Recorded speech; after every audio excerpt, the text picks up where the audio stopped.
오늘 본문에는 예수님께서 풍랑이는 바다를 건너서 제자들에게 오신 사건이 기록되어 있습니다. 이 사건이 다른 복음서에도 나오는데 약간 관점이 다르고 강조하는 바가 다릅니다. 우리는 복음서가 마태복음, 마가복음, 누가복음, 요한복음 이렇게 4권이 있는 것을 알고 있습니다. 왜 예수님의 생애와 예수님의 삶에 대해서 그분의 가르침에 대해서 4권의 복음서가 필요했을까 하는 생각을 하게 됩니다. 예수님 한 분이시고 그분이 하신 말씀도 같은 말씀이고 같은 기적인데 꼭 같은 사건을 두고 조금씩 다른 관점으로 기록해 놓은 것입니다. 그것은 한쪽 면에서만 보는 것이 아니라 보다 입체적으로 예수님의 하신 일을 살펴보고 기록하고 또 그분의 가르침에 대해서 해석하는 것을 통해서 좀 더 풍성하고 온전한 이해가 있을 수 있기 때문에 그렇습니다. 다시 말하면 예수님은 한 번의 표현도 충분히 다 표현될 수 있는 분이 아니기 때문에 그렇습니다. 그래서 예수님이 행하신 사건들 가운데 어떤 것들은 한 권에만 기록되어 있지 않고 마태, 마가, 누가, 요한복음 이렇게 다 기록되어 있는 것도 있습니다. 오병이어 사건 같은 것이 그런 것이고 또 요한복음은 특별히 자신만의 독특한 관점을 가지고 있습니다. 옛날에는 집회를 하면 강사님 한 분이 오셔서 일주일씩 하기도 하고 그렇게 하셨는데 요즘은 보니까 날마다 강사를 바꾸어서 집회를 하기도 합니다. 그러면서 4인 4색 그런 걸 적어놓은 걸 제가 봤습니다. 4사람이 각각 다른 컬러로 복음을 전가한다고 하는 것이겠죠. 우리가 믿는 하나님이나 예수님은 한 분이시지만 그 한 분에게 받은 은혜도 다르고 또 그분의 말씀하신 것을 기록한 성경을 보는 관점도 약간씩 다를 수가 있습니다. 그런 것을 통해서 우리는 더 풍성한 이해에 또 온전한 이해에 나아갈 수 있기 때문에 그렇게 하는 것이라고 생각이 됩니다. 아마 성경 말씀을 읽으시면서 요한복음에 나온 이 사건은 마태복음이나 마가복음이나 누가복음과는 좀 다르네, 강조점도 다르고 기록하는 것이 다르다, 그런 것이 느껴진다면 여러분은 이미 성경을 많이 보신 분이거나 성경에 대해서 깊은 이해에 들어간 분이라고 할 수가 있습니다. 이를테면 오늘 나오는 이 복음서의 요한복음서의 풍랑이 있는 사건에 관해서는 두려워한다는 말은 있지만 제자들이 풍랑을 보고 두려워한다는 말은 전혀 없습니다. 오히려 제자들이 예수님을 보고 두려워했다 그렇게 되어 있습니다. 다른 복음서에는 풍랑이 일 때 바람과 파도를 보고 두려워했다 그런 말씀이 기록되어 있습니다. 오늘 본문에는 이 풍랑에 관한 언급은 그냥 풍랑이 일었다, 그런데 그것을 제자들이 두려워하거나 예수님에게 부르짖었거나 그런 말이 전혀 없습니다. 그냥 풍랑이 일고 제자들은 풍랑이 있는 바다에서 열심히 노를 저어서 목표를 향해서 갔다 그렇게 되어 있습니다. 그러니까 강조하는 점이 다르다고 볼 수가 있습니다. 제가 또한 성경을 해석하는데 제일 중요한 것은 문맥이라고 여러 번 말씀드렸습니다. 그 성경이 기록된 문맥, 그 사건 앞에는 무슨 일이 있었고 그 사건 뒤에는 무슨 일이 있었느냐 하는 것을 살펴보고 그 사건의 의미가 더 분명하게 드러나게 되는 것입니다. 만약 여러분이 성경 읽으면서 맞아, 이 사건 앞에는 이런 일이 있었지 하는 것이 떠오르고 그 앞에 배경과 그 사건이 자연스럽게 연결된다, 혹은 어떤 사건과 그 뒤에 비유가 자연스럽게 연결된다 하면 여러분 역시 성경 말씀을 많이 본, 이제는 이해가 깊어졌다고 할 수가 있습니다. 그럼 오늘 이 풍랑이 있는 바다를 걸어가신 사건의 배경, 문맥은 무엇이라고 할 수 있습니까? 우리가 16절부터 읽었지만 14절과 15절이 이 사건의 배경이라고 할 수가 있습니다. 배경은 무엇입니까? 14절, 그 사람들이 예수께서 행하신 이 표적을 보고, 오병이어 사건입니다. 보리떡 5개와 물고기 2마리로 5,000명이 먹고도 12바구니가 남은 사건, 그 표적을 보고 사람들이 놀랐습니다. 그들의 반응은 무엇입니까? 예수께서 이는 참으로 세상에 오실 그 선지자라 그렇게 말했습니다. 예수님을 보고 선지자라고 말한 것입니다. 이 말은 옳은 말입니다. 예수님은 선지자이시기도 합니다. 그분은 선지자이시며 왕이시며 제사장이십니다. 그래서 예수님을 보고 선지자라고 한 말은 틀린 말은 아닙니다. 특별히 그 선지자라고 한 것은 메시아와 관련되어 있는 것으로 보입니다. 메시아의 오심과 관련된 그 어떤 선지자입니다. 선지자는 어떤 사람입니까? 선지자는 하나님의 입이라고 하는 존재입니다. 오늘날로 말하면 대변인이죠. 대변인. 당 대변인이나 대통령 대변인이나 대변인입니다. 그 사람의 말을 대신해 주는 사람입니다. 그래서 선지자는 하나님이 하실 말씀을 대신하는 사람입니다. 요한복음은 이 하나님의 말씀에 대해서 1장부터 아주 강력하게 강조하고 있습니다. 태초에 말씀이 계셨다. 이 말씀이 하나님과 함께 계셨으니 이 말씀이 바로 하나님이시다. 지은 것이 하나도 그 말씀이 없이는 지어진 것이 없다. 말씀이신 하나님 예수께서 천지를 지으셨고 하나님과 함께 계셨고 그 말씀이 육신이 되어 우리 가운데 오신 분이 바로 예수님이다. 예수님의 성육신을 말씀이 육신이 된 것이라고 그렇게 기록하고 있습니다. 그러므로 예수님을 선지자라고 본 것은 옳은 것이고 중요한 포인트를 잡았다고 할 수가 있습니다. 선지자는 말씀을 통해서 하나님의 뜻을 드러내고 하나님의 말씀을 대신하기 때문에 선지자의 말씀에는 능력이 있습니다. 이를테면 에스겔 선지자는 하나님께서 뼈다귀가 가득한 해골 무리를 보고 해골 무더기를 보고 이 해골이 살아나겠느냐 그렇게 물을 때 에스겔 선지자는 하나님이 아시지 제가 어떻게 알겠습니까? 그래? 그러면 너 내가 시키는 대로 이 뼈들에게 대변이지요. 내가 할 말을 대신해라. 하나님이 하는 말을 대신했습니다. 그래서 대언이라고 합니다.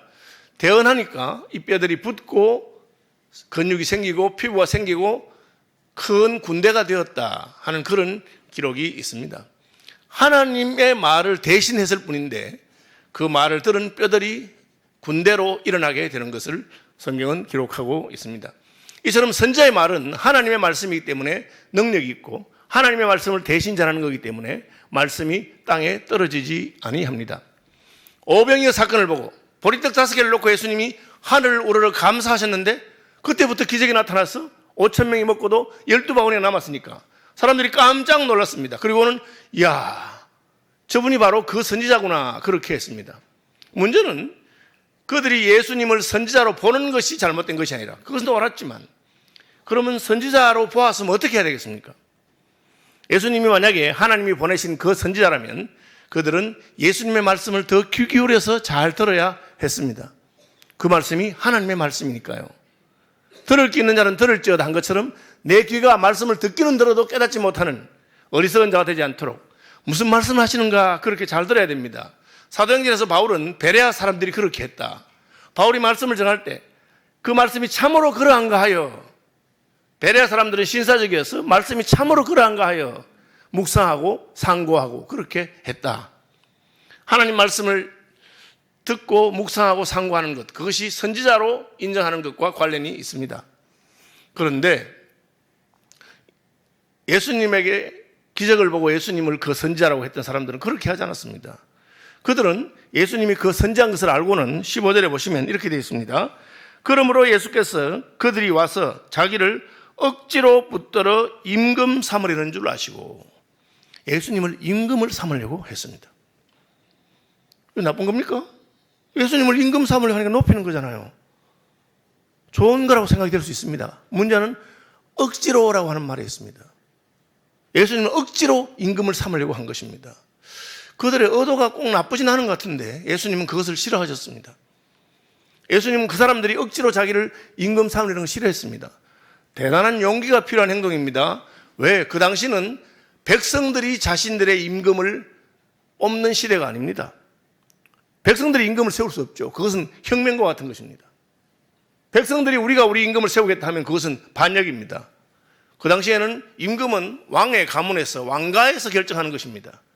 더 큰 나라 로마 제국이 이스라엘을 정복했으니까 로마의 황제가 분봉왕으로 왕들을 세울 수는 있을 것입니다. 그렇지만 백성들이 임금을 삼다는 것은 아주 혁명적인 개념입니다. 그들은 얼마나 은혜를 받았는지 얼마나 감동을 했는지 예수님을 자기들이 임금을 삼겠다고 그렇게 나섰습니다. 그런데 예수님은 그것을 싫어했습니다. 억지로 임금 삼는 것을 싫어했습니다.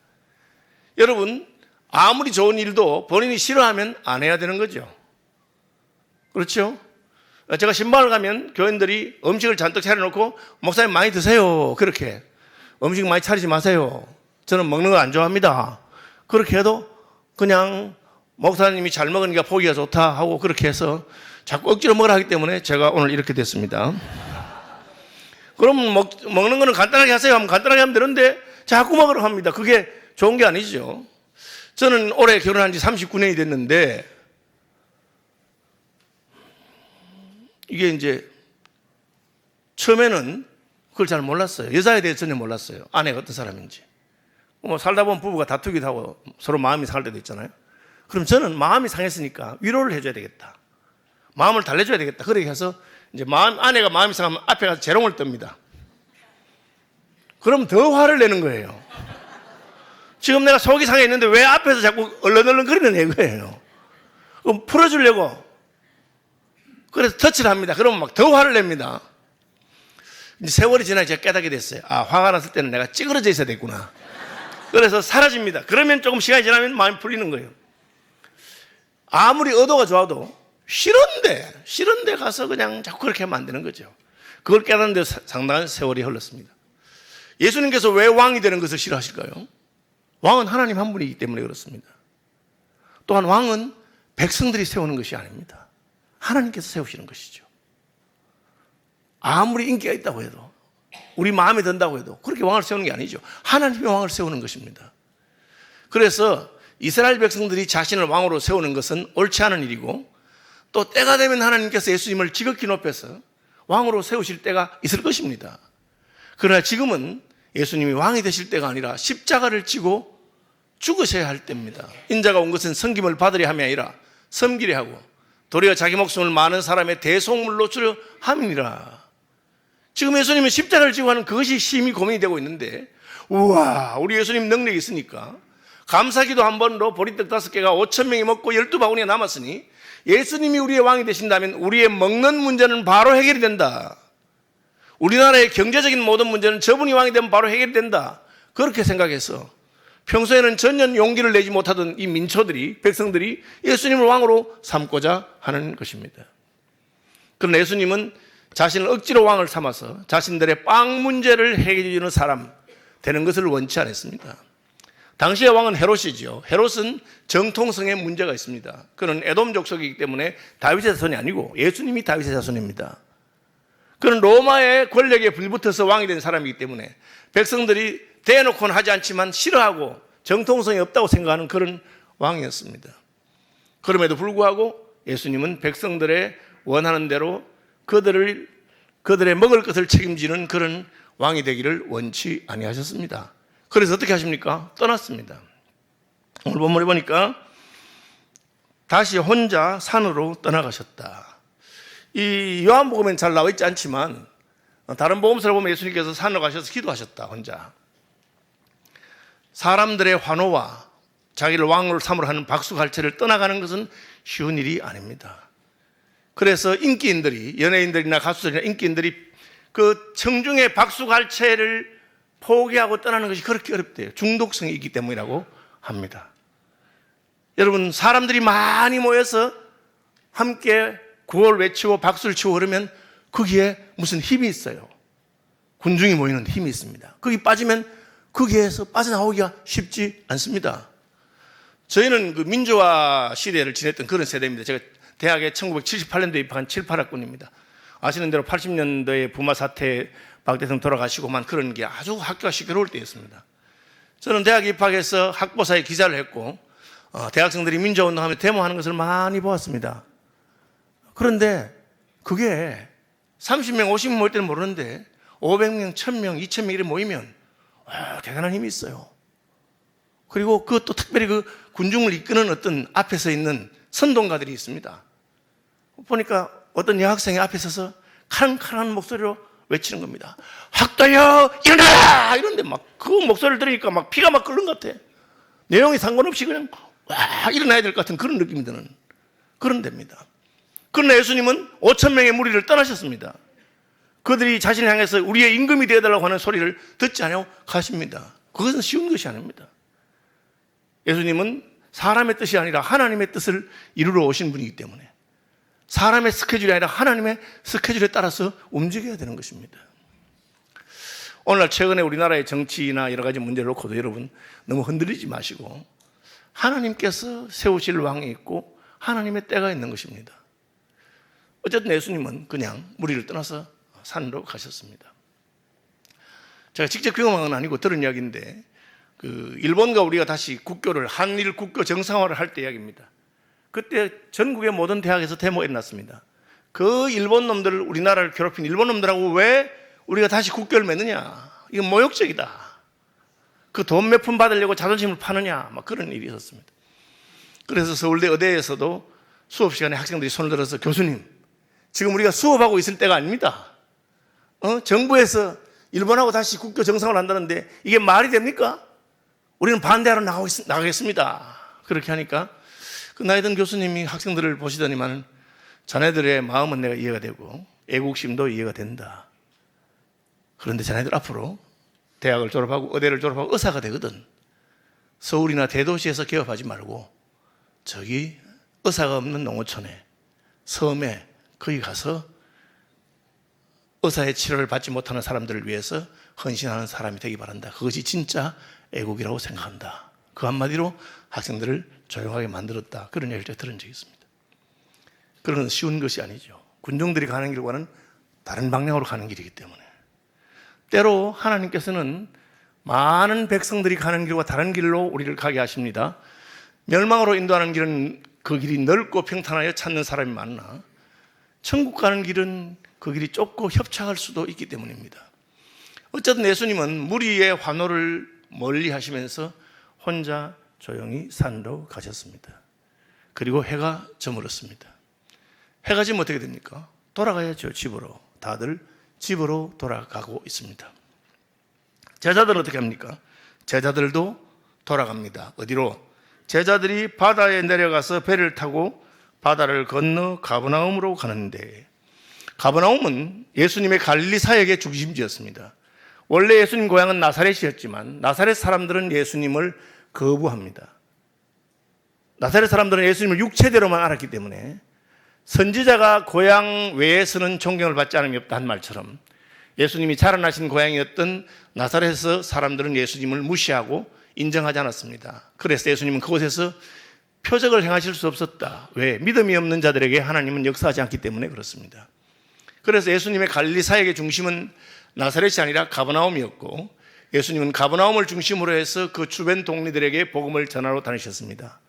우리가 다른 가까운 마을들로 가자. 그곳에서도 복음을 전해야 되겠다 하신 것이 예수님의 가르침입니다. 예수님은 이름 없는 산골짜기 동네마다 다니시면서 천국 복음을 전가하시고 귀신 들린 자를 낫게 하시고 병자를 고치시고 갈릴리 지역을 돌아다니면서 복음을 전거했습니다. 흑암의 어두운 그늘에 있는 사람들, 사망의 어두운 그늘에 있는 사람들에게 밝은 빛이 생명의 복음이 전거되고 있었습니다. 그래서 자연스럽게 제자들은 당연히 예수님은 산에 가셨지만 자기들은 가버나움으로 가서 예수님이 오시기를 기다리는 것을 알았습니다. 일상적인 것입니다. 요한복음은 딴 설명하지 않습니다. 그냥 예수님의 갈릴리 사역에 베세다에서 복음을 전거하시고 기적을 행하시고 해가 저물어서 제자들은 배를 타고 가버나움으로 가고 예수님 혼자 산에 가셨습니다. 때로 예수님 혼자 행동한 적이 있었기 때문에 제자들은 예수님을 찾지 않고 그냥 시간이 되면 오실 줄로 생각했습니다. 그러면 베세다에서 가버나움까지 얼마의 거리가 되느냐? 제가 이건 성경 사전을 찾아보고 지도를 찾아봐야 되거든요. 시간이 많이 걸리는 일입니다. 그런데 요즘 얼마나 좋은지 제가 AI한테 물어봤어요. AI한테 베세다에서 가버나움까지는 얼마 가는 길이 어떻냐 물어봤어요. 그러니까 바로 답이 나오더라고요. AI가 좋은 게 제가 모르는 건 아니지만 사전 찾는 것 같은 거 편하게 해요. 이렇게 돼 있어요. 베세다에서 가버나움으로 가는 베세다는 갈릴리 호수 북쪽에 있고 가버나움 서쪽에 있는데 그 해변을 따라서 길이 잘 나 있답니다. 해변길을 따라가면 한 30km, 65리에서 70리 정도 되는 길이고 6시간 내지 7시간 걸어서 갈 수 있는 길이 있다고 되어 있습니다. 그럼 100길로 배를 타고 베세다에서 가버나움까지는 한 4km가 조금 넘는 길이다. 그러니까 바다가 바로 질러가는 거죠. 구불구불하지 않고 바로 가니까. 배로 가면 1시간 조금 더 걸릴 수 있는 그런 길이라고 되어 있습니다. 어쨌든 제자들은 배를 타고 갔습니다. 왜? 아마 배가 있었던 것 같습니다. 예수님 갈릴리 사역 가운데 배를 타고 바다를 건너가셨다, 배를 타고 오셨다 그런 말이 많고, 제자들은 원래 어부들이고 갈릴리에서 고기 잡던 사람들이고 요한과 야고보의 아버지는 선주였습니다. 누구 벤지는 모르지만 어떤 배가 있었고 그 배를 타고 다녔던 것 같습니다. 그래서 제자들은 배를 타고 가버나움으로 가는데 날이 이미 어두웠습니다. 예수는 아직 그들에게 오시지 아니하셨다. 예수님 어떻게 올지는 모르고 자기들은 배를 타고 가버나움으로 가고 있는데 큰 바람이 불어 파도가 일어났다. 큰 바람이 불어서 파도가 일어났다. 갈릴리는 골란공원이라고 하는 갈릴리 옆에 높은 언덕에서부터 산바람이 붑니다. 그래서 바람이 많이 불면 갈릴리 호수의 파도가 심해서 배를 몰기가 쉽지 않습니다. 주로 돛담배를 타고 다니는데 바람이 많이 불면 이 돛이 방향이 막 제멋대로이기 때문에 제자들은 노를 저어서 시베리를 갔다고 되어 있습니다. 바람을 제대로 받아서 순풍을 따라서 가기가 쉽지 않았기 때문에 그래도 심리 조금 넘는 그 길이니까 거의 다 왔어요. 원래 4km라고 되어 있으니까 100길로 심리 그 정도야 한두 시간 발독에 힘도 좋으니까 노져서 간다고 생각했는데 시베리를 왔는데 원래 같으면 다 와야 되는데 못 왔습니다. 풍랑이 일어서 생각만큼 빨리 못 간 것이죠. 그런데 그때 예수께서 바다 위로 걸어 배에 가까이 오셨습니다. 바다 위로. 그러니까 제자들이 어떻게 했을 것 같아요? 배에 가까이 오심을 보고 예수께서 바다 위로 걸어 배에 가까이 오심을 보고 한번 따라합시다. 두려워하거늘. 이상해요. 제가 요한복음을 다시 읽어보니까 풍랑을 보고 두려워하는 게 아니야. 다른 복음서에는 풍랑을 보고 두려워했다. 바람이 불어서 배에 물이 차서 가라앉게 되었다. 예수님 막 깨워서 예수님 일어나세요. 우리가 죽게 되었습니다. 그런 장면도 있고 한데 이건 그게 아니에요. 예수님은 그냥 혼자 남으셨고 자기들끼리 배를 젓고 하는데 4km니까 100길이 가까워요. 바람 좀 불어도 그 정도는 충분히 갈 수 있는 생각하고 또 열심히 노를 젓는데 풍랑이 두렵다는 말이 없어요. 그 정도로 심한 바람이 아니었을 수도 있고요. 혹은 바람이 불어봤자 가까운 연안으로 그냥 가면 그 정도 갈 수 있다고 생각합니다. 왜 요한은 딴 설명하지 않습니까? 그것이 갈릴리 바다에서 배를 모는 사람들의 일상이기 때문에 그렇습니다. 우리 식으로 말하면 사는 게 그런 거예요. That's life. 인생이 뭡니까? 살다 보면 맑은 날도 있고 비 오는 날도 있고 바람 부는 날도 있는 겁니다. 사업하다 보면 잘 될 때도 있고 안 될 때도 있고 망할 때도 있는 겁니다. 그러면 애들이나 어려움 울고 불고 하지 성인들은 욱 삼키면서 힘들 때는 힘든 대로 또 평안할 때는 평안한 대로 그렇게 살아가는 거죠. 갈릴리에서 배를 몰고 있는 뱃사람인 예수님의 제자들은 예수님 자연스럽게 해가 저물었으니까 가버나움 가야 되는데 걸어가면 70리 60리고 그냥 물로 가면 바로 10리 조금 넘는데 배를 몰고 간 거예요. 가니까 풍랑이 불어. 풍랑에 바람이 불어서 돛은 못 올리고 그냥 노를 저어서 열심히 가고 있어요. 겁난다는 말이 없어요. 그렇게 인생 살아갔는데 그런데 갑자기 겁나는 상황이 벌어졌어요. 누가? 그 폭풍 속으로 풍랑 속으로 누가 바다 위로 걸어오는 거야. 얼마나 놀랐겠습니까 여러분? 귀신을 두려워하던 시대 아닙니까? 저게 뭐냐? 웬 유령이냐? 그렇게 할 만한 겁니다. 실제로 예수님 바다 위로 걸어오는 걸 보고 유령인 줄 알고 무서워했다. 다른 복음서에는 그런 기록이 있어요. 여기는 그냥 예수님인데 아이고 무서워라 두려워했다고 되어 있습니다. 사실은 예수님은 두려워할 뿐입니까? 두려워할 뿐 아니거든. 근데 왜 두려워합니까? 예수님인 줄 모르니까. 왜 두려워합니까? 내가 생각하고 상상하는 방식으로 예수님이 우리에게 다가오지 않기 때문에 그렇습니다. 예수님께서 왜 오십니까? 제자들이 거기 있으니까. 왜 해필 풍랑일 때 오십니까? 제자들이 탄 배가 풍랑에서 고생하고 있으니까 오시는 겁니다. 하나님이 왜 사람이 되었습니까? 우리가 죄 가운데서 고통하기 때문에, 흑암의 그늘진 곳에 있는 백성이 빛을 보지 못하기 때문에, 하나님이 우리에게 오신 것은 우리의 구원을 위해서 오신 것이고, 우리가 하나님 없으면 구원받을 수 없기 때문에 자기 아들을 보내신 것입니다. 마찬가지로 제자들이 바다를 건너고 있는데 풍랑이 일어나서 자기들 딴에는 열심히 노를 젓지만 목적한 곳에 가지 못했습니다. 십리를 왔으면 목적지에 와야 됩니다. 100길은 십리만 하면 가는데 아직까지 가지 못하고 있습니다. 그런데 예수님이 바다 위로 걸어오시는 것입니다.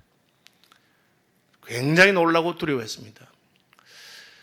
집이 좀 어색한 곳에 있어서 밤에는 집에 들어가기 힘든 여고생이 있다고 합시다. 밤길에 가로등도 마침 꺼져서 두려운 마음으로 가는데 누가 제일 두렵습니까? 사람이 제일 두렵죠. 뒤에서 누가 따라오는 발자국 소리가 들립니다. 얼마나 놀랐겠습니까? 그래서 더 빨리 도망가려고 하니까 뒤에서 큰 소리가 들립니다. 누구야? 오빠다. 그러니까 오빠가 자기 모습을 보고 따라온 것이었어요. 갑자기 두려움이 싹 사라집니다. 마찬가지로 아니 바다 위에 누가 걸어오는 거예요. 지금 풍랑이 불어서 노를 젓고 있는데 웬 사람이 오니까 너무 두려웠습니다. 제자들이 두려웠어요. 그런데 예수님이 나다. 내니 두려워하지 말아라. 그렇게 한 겁니다. 아니 예수님 좀 사람 놀라지 않게 그렇게 하시지. 요한이 이것을 기록한 것은 하나님이 우리에게 다가오시는 방식이 우리의 기대나 우리의 생각과 다르기 때문에 때로 우리는 놀라기도 하고 때로 우리는 두려워할 수밖에 없다고 말하고 있는 것입니다. 자기 땅에 오매 자기 백성이 영접하지 않았습니다.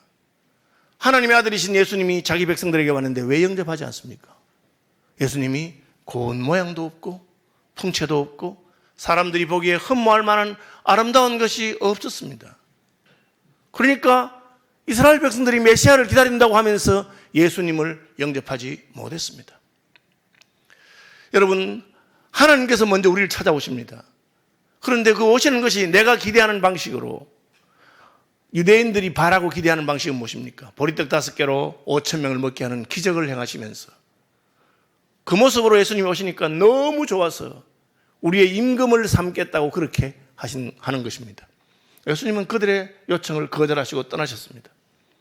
무리들이 자기를 임금 삼고 환영해도 떠나셨습니다. 그런데 제자들은 두려워하고 있지만 예수님 찾아오셨습니다. 그것이 하나님 우리를 찾아오시는 방식입니다. 세상의 왕을 삼고 세상의 임금을 삼고자 하는 그런 요청은 거절하시지만 우리가 부르지 않았는데도 제자들이 예수님 불렀다는 말이 없습니다. 그냥 배 타고 가고 있습니다. 인생살이 바다를 건너고 있는데 풍랑이 일고 우리는 힘을 쓰고 있는데 갑자기 예수님이 개입하시고 나타나셨습니다. 여러분의 생애는 어떤지 모르겠는데 저의 생애 가운데도 하나님께서 내가 기도하지 않았는데도 내 삶 가운데 개입하셔서 나를 붙들어 주시고 지켜주시고, 그때 만약 하나님이 내게 오지 않았더라면 나는 어떻게 살았을까? 그때 만약 하나님이 나를 내 인생에 개입 안 했으면 내가 어떻게 했을까 싶은 그런 때에 찾아오시는 분이 하나님이십니다. 우리가 먼저 하나님을 찾은 것이 아니고 하나님이 우리를 먼저 찾으시고, 우리가 먼저 하나님을 부르는 것이 아니고 하나님께서 우리에게 먼저 오셔서 나다, 두려워하지 말아라, 그렇게 말씀하시는 분입니다. 이게 왜 중요하냐? 그것을 모르면 우리는 두려워하게 되어 있습니다. 혼자서 열심히 용을 쓰고 있다가 갑자기 하나님께서 개입하시는데 그것이 하나님의 손길인지 모르고 오히려 더 무서워하고 두려워하고 이게 웬일인가, 이런 일이 어떨까? 여러분, 두려워하거나 놀라지 마십시오. 하나님께서는 우리를 찾아오시는 분이시고 그분이 찾아오셔서 하시는 말씀이 무엇입니까? 나다, 두려워하지 말아라, 그렇게 말씀하고 계십니다. 그 음성이 예수님의 음성인 것을 알았을 때 어떤 일이 일어났습니까? 이르시되 내니 두려워 말라 하신데 이에 따라합시다. 기뻐서 배로 영접하니. 예수님이 우리를 찾아오신 것은 기뻐할 일입니다. 그래서 우리는 그것을 복음이라고 합니다. 우리가 아직 죄인 되었을 때에 하나님께서 죄인들을 위해서 우리 가운데 오신 것입니다. 여러분이 예수 그리스도를 따르는 예수님의 제자들입니까? 집으로 돌아가는 길, 혹은 직장으로 가는 길, 어디로 가는 길인지 모르지만 배를 타고 가야 되고, 내가 배를 몰 줄 알기 때문에 몰았는데 풍랑이 일어납니다. 혼자서 애를 쓰고 있는데 주님께서 찾아오십니다. 여러분, 두려워할 필요가 없습니다. 그분은 주님이시고 우리는 그분을 기뻐해서 환영하면 되는 겁니다. 예수님이 찾아오셨을 때 우리가 어떻게 해야 됩니까? 기뻐하면서 따라합시다. 영접하니. 예수님을 영접하시기를 바랍니다. 자기 땅에 오매 자기 백성이 영접하지 않았습니다. 영접하는 자, 곧 그 이름을 믿는 자들에게는 하나님의 자녀가 되는 권세를 주셨습니다. 굳이 헤롯 왕을 대신해서 예수님이 왕이 되지 아니하셔도 예수님을 영접하면 그들은 하나님의 자녀가 되는 것입니다. 식민지 백성들의 고단한 삶이 있었기 때문에 빵 몇 개로 그들의 마음이 움직였을 수 있습니다. 그러나 아무리 고단한 삶 가운데서도 백성들이 고단하지 왕자는 고단하지 않습니다. 하나님께서는 우리를 하나님의 자녀로 세우실 것입니다. 그리고 무엇을 먹을까, 무엇을 입을까, 그런 거 걱정하지 말아라. 너희 천부께서 너희에게 필요한 것을 다 하시기 때문에 너희 천부께서 공급하실 것이라고 약속하십니다. 약속이 뭡니까? 말이죠. 말로 약속하신 것입니다. 그리고 요한복음은 말씀하신 대로 이루어진다고 계속해서 우리에게 증언하고 있습니다. 예수님 배에 타셨습니다. 어떤 일이 있었습니까? 이에 기뻐서 배로 영접하니 배는 곧 그들이 가려던 땅에 이르렀더라. 이게 뭡니까? 풍랑이 잔잔해졌다, 그런 말이 없어요. 요한복음은 환경에 대한 얘기를 하지 않습니다. 풍랑 때문에 두려웠다는 말도 없고, 풍랑이 예수님이 오셔서 잔잔하게 만들었다는 말도 없습니다. 그냥 예수님을 보고 두려워했는데 예수님인 줄 알고는 기뻐서 영접했더니 예수님이 배에 타자 곧 그들이 가려고 하는 곳에 가게 되었다. 찬송가에 풍랑이 없어서 우리가 가는 것만이 아니라 풍랑이 일었는데 이 풍랑 인연하여서 더 빨리 갑니다 라고 하는 것처럼, 주 예수님이 나의 배에 타시고 나의 선장이 되시면 풍랑이야 일든지 말든지. 지금 미얀마에서는 지진이 나서 난리가 나고 우크라이나에서는 전쟁이 나서 난리가 나고 별의별 일들이 세상을 소란하게 하는데 이 세상이 요란하든지 말든지 예수님이 나의 배에 타셨기 때문에 이제 나는 그분이 이끄시는 대로, 그분이 가라고 하시는 곳에 가는 것을 믿으시기 바랍니다. 우리가 원하는 대로, 우리가 원하는 사람이 임금이 되면 좋겠지만 하나님은 그런 임금이 되실 필요가 없습니다. 예수님이 헤롯왕을 제끼고 임금이 되지 않아도 그냥 우리와 함께 계시기만 하면 되고, 우리 배에 가까이 다가오시는 것을 우리가 알고 환영하고 영접하고 기뻐하면 됩니다. 그때부터는 예수님이 우리의 생애를 책임지실 것입니다. 여러분, 인생 살아가면 바다를 건널 때가 반드시 있습니다. 그리고 바다를 건넌다는 것은 위험한 일이고 풍랑이 언제라도 일어날 수 있고, 그냥 성실한 어른처럼 스스로 노를 저으면서 풍랑을 헤쳐나가는데 내가 굳이 요청하지 않아도 나를 사랑하시는 주님께서 나의 수고를 보시고 찾아오셔서 나다, 두려워하지 말아라. 예수님이시군요. 그분을 환영하면, 그분이 배에 타시면 우리의 배는 목표한 항구에 이르는 것을 믿으시기 바랍니다.